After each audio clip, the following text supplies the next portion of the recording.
사랑하는 형제자매님들, 그리고 진리의 말씀을 찾아 이곳에 오신 모든 분들을 주님의 이름으로 환영합니다. 오늘 우리가 함께 나눌 이야기는 우리 각자의 삶을 향한, 그리고 우리가 속한 공동체를 향한 하나님의 놀라운 부르심에 관한 것입니다.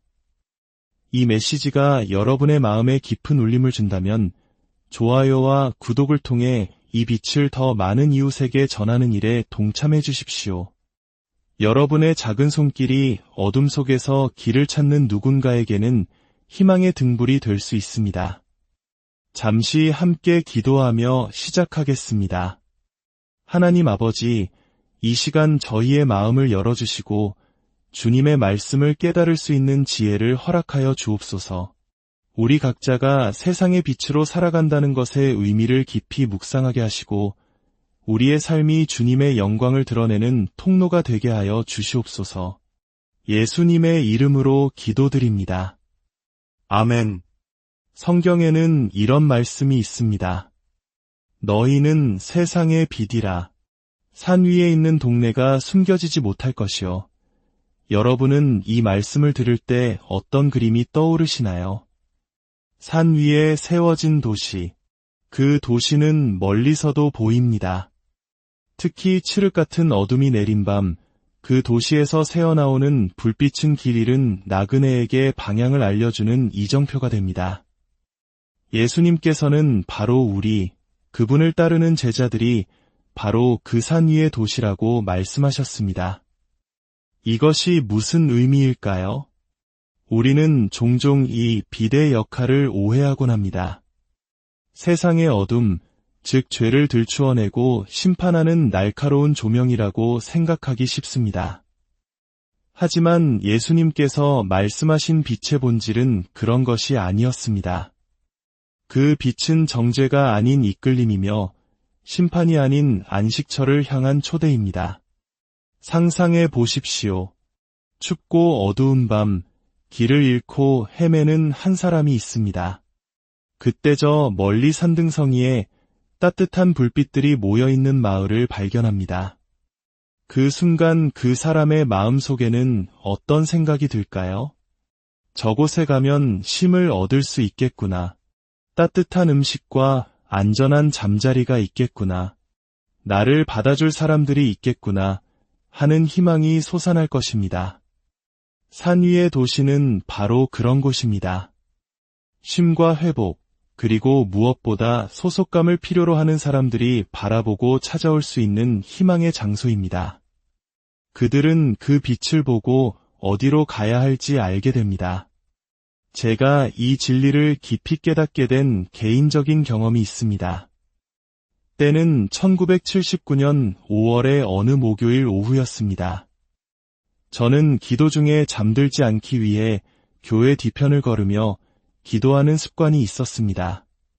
그날 저는 이사야서 60장을 읽고 있었습니다. 그리고 이 구절에 이르렀습니다. 일어나라 빛을 발하라 이는 내 빛이 이르렀고 여호와의 영광이 내 위에 임하였음이니라 보라 어둠이 땅을 덮을 것이며 캄캄함이 만민을 가리려니와 오직 여호와께서 내 위에 임하실 것이며 그의 영광이 내 위에 나타나리니 이 말씀을 읽는 순간 제 마음속 깊은 곳에서 무언가 거대한 것이 움직이는 것을 느꼈습니다. 과장하고 싶지도 않지만 결코 가볍게 넘길 수도 없는 순간이었습니다.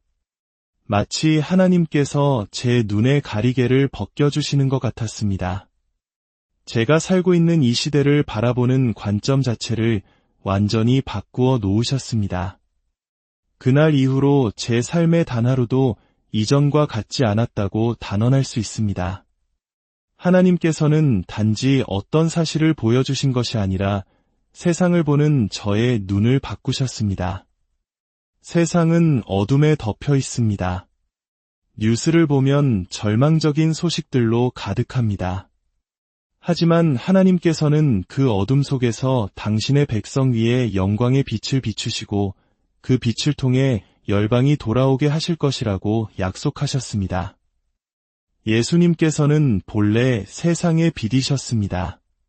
그리고 이제 우리에게 그 역할을 넘겨주셨습니다. 이제는 너희가 세상의 빛이다. 물론 그 빛은 우리 자신에게서 나오는 것이 아닙니다. 우리 안에 계신 그리스도, 그분으로 말미암는 빛입니다. 그렇다면 산 위의 도시는 언제 가장 잘 보일까요? 바로 밤, 가장 어두울 때입니다. 칠흑 같은 어둠 속에서 도시의 불빛은 더욱 선명하고 밝게 빛납니다. 사람들은 언제 그 도시를 가장 간절히 찾을까요? 쉼터가 필요할 때, 굶주렸을 때, 외로울 때, 소속될 곳을 찾을 때입니다. 인간의 마음 속에는 아주 근본적인 갈망이 있습니다. 바로 소속감에 대한 갈망입니다. 어딘가에 속하고 싶고 누군가와 연결되고 싶어하는 마음입니다. 이 갈망은 다른 어떤 욕구보다도 깊숙이 우리 존재에 새겨져 있습니다. 예수님의 제자들을 한번 생각해 보십시오. 저는 몇 년 전 한 친구로부터 충격적인 통찰을 들었습니다. 제자들은 믿기 전에 먼저 소속되었다. 참으로 놀라운 말이 아닙니까? 곰곰이 생각해 보니 정말 그랬습니다. 세관에 앉아있던 마태에게 예수님께서 나를 따르라고 하시자 그는 모든 것을 버리고 즉시 일어섰습니다. 배에서 그물을 던지던 베드로와 야고보도 마찬가지였습니다. 그들은 예수님이 누구신지, 그분이 메시아이신지 완전히 이해하지 못했습니다. 그저 그분에게서 뿜어져 나오는 어떤 형언할 수 없는 이끌림에 모든 것을 내려놓고 따랐습니다. 그들은 몇 달, 몇 년을 예수님과 함께 먹고 자고 여행하며 소속되어 있었습니다. 그러면서도 예수님께서 놀라운 기적을 행하실 때마다 서로를 보며 이분이 대체 누구신가? 하고 수군거렸습니다. 그들은 믿음이 완성되기 전에 먼저 예수님의 공동체에 속했던 것입니다. 그리고 마침내 때가 이르렀을 때 예수님께서 물으셨습니다. 너희는 나를 누구라 하느냐? 베드로가 고백합니다. 주는 그리스도시요 살아계신 하나님의 아들이시니이다. 비로소 그들의 소속감은 분명한 믿음으로 꽃을 피웠습니다. 이것이 오늘날 우리에게 시사하는 바가 무엇일까요? 우리 주변에는 예수님에 대해 전혀 관심이 없는 사람들이 있습니다. 종교나 조직에 얽매이는 것을 극도로 꺼리는 사람들입니다. 하지만 그들 중 많은 이들이 여러분의 가정에 깃든 평안을 갈망하고 있습니다. 여러분의 자녀들이 부모를 존경하는 모습을 부러워합니다. 한국 문화에서 효는 매우 중요한 가치이지만 오늘날 많은 가정에서 사라져가는 모습이기도 합니다.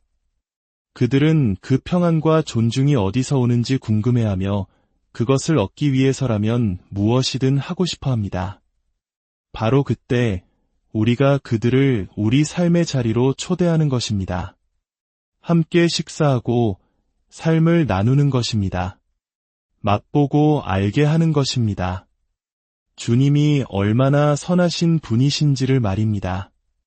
그들은 처음에는 단지 따뜻한 밥 한 끼 혹은 평안한 분위기에 이끌려 왔을지 모릅니다.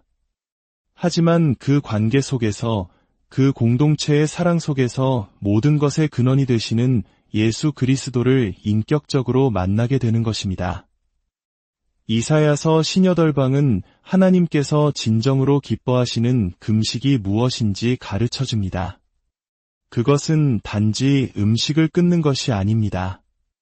내가 기뻐하는 금식은 흉악의 결박을 풀어주며 멍에의 줄을 끌어주며 압제당하는 자를 자유하게 하며 모든 멍에를 꺾는 것이 아니겠느냐.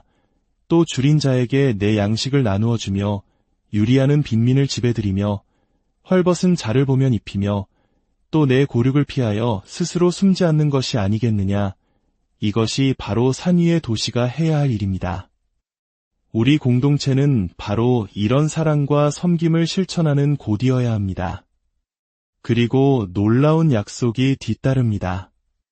그리하면 내 빛이 새벽같이 비칠 것이며 내 치유가 급속할 것이며 내 공의가 내 앞에 행하고 여호와의 영광이 내 뒤에 호위하리니 내가 부를 때에는 여호와가 응답하겠고 내가 부르짖을 때에는 내가 여기 있다 하리라 보십시오.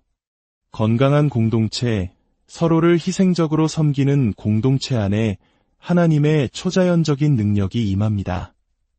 치유와 기적이 일어납니다.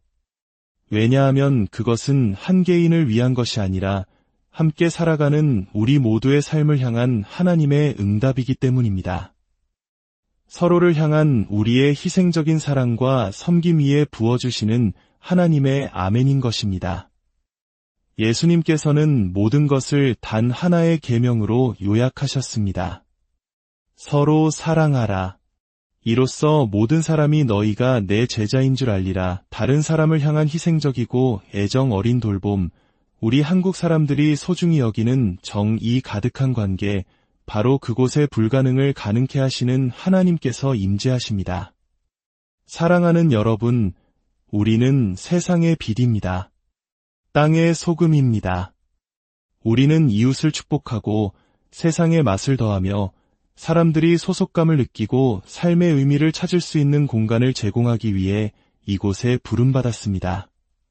우리의 삶이, 우리의 가정이, 우리의 교회가 바로 그 산 위의 도시가 되기를 소망합니다. 어두운 세상 속에서 방황하는 이들이 우리를 보고 희망을 발견하며 우리 안에 역사하시는 하나님의 사랑을 맛보아 알게 되기를 간절히 기도합니다. 주님, 오늘 이 말씀을 듣는 모든 이들의 삶 가운데 주님의 빛이 임하게 하소서. 우리를 사용하여 주님의 사랑을 전하게 하시고 우리의 공동체가 지치고 상한 영혼들의 안식처가 되게 하여 주옵소서.